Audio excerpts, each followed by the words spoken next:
What's up, family? Welcome back to the Stop Sinking Show, where we go from struggle to flow.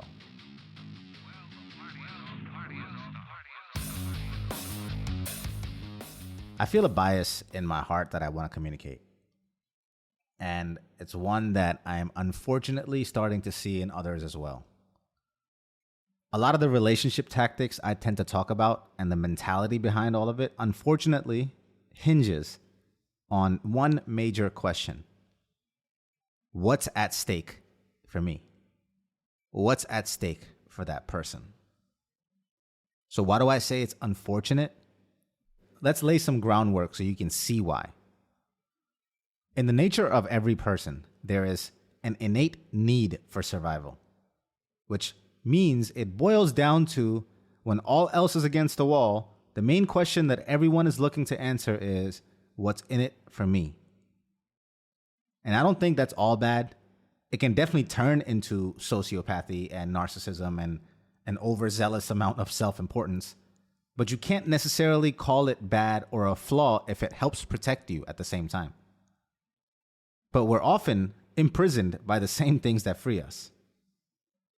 Given that need and requirement for the bottom line to always serve a personal need, a profit motive, to put in other words, which has allowed for the greatest advancements in history, a personal profit motive. And it's amazing how much can be accomplished for personal motives and personal benefit. And I would never propose a world without it. But given that requirement that needs to be satisfied, I think it soils some of the things that should be devoid of it. And anytime you say should, I guess it's almost a moral statement. And I guess I am kind of talking about morality here and recognizing my own bias and my own heart in the process.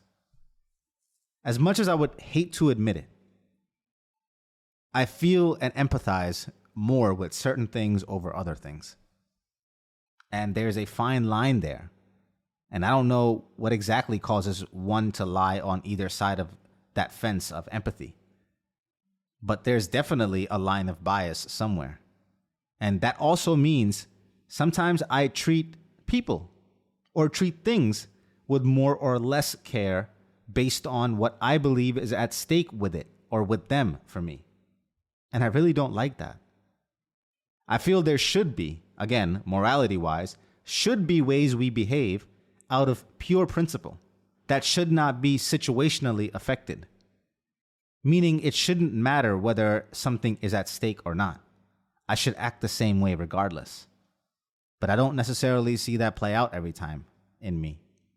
I can find myself being more brash with one person whom I, let's say, lie higher in the power dynamic with than someone who I might want something from and need to keep the peace with.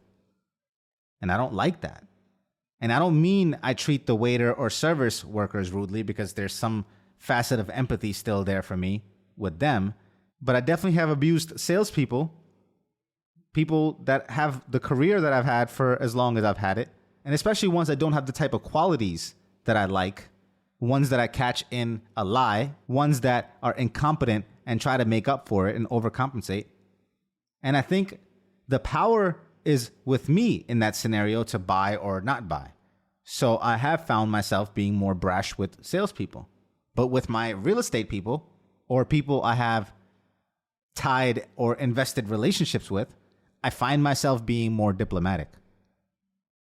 To most people, this would not seem out of the ordinary or anything even worth reflecting on. But there's a bias there, and I don't like it. This plays out in every personal interaction in all of our lives as well. That family member who you can't ever seem to get along with, who tends to always have a problem with you, could be your siblings. A lot of that happens because there's nothing at stake for them. They know you aren't going anywhere. You're stuck in the family and they'll see you whenever. And it's not like that history makes them go out of their way to want to have a relationship with you and spend more time because they take you for granted. There's no scarcity to you. There's no value to you. Their value of you is low to them. Possibly also because of the prevalence of your availability. So again, nothing is at stake for them.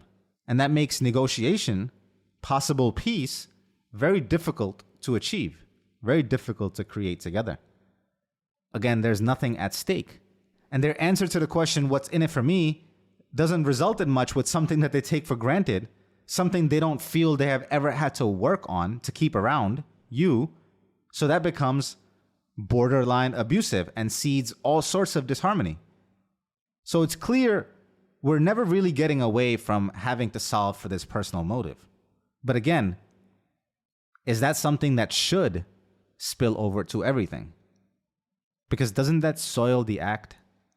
Doesn't that mean that probably no act is selfless? Isn't the act weighed down and compromised by your behavior being somewhat motivated by some personal incentive? Something that you want out of it? Is everything really soiled by the need to satisfy ourselves on some level? And if that not present, that thing that satisfies us not present, then the stakes aren't even high enough for us to even care to come to any sort of resolve or resolution. See, I don't have anything to say about this further than the fact that I recognize this in myself. And I am bothered by seeing it in others. And maybe I'm too idealistic. And I'm well aware morality cannot be enforced. But I can't help but feel that in certain things, in the giving of yourself, in the giving of love, and the giving of anything, that if there's too much of you there, then there always remains a distance. Because pure giving, pure love, is when you melt away. When there's no longer a you and me there. When all personal motive is so satiated that it no longer feels the thirst, the hunger to be quenched by anything. And it just gives and pours. And it loses itself in the union. That's the world I want to live in.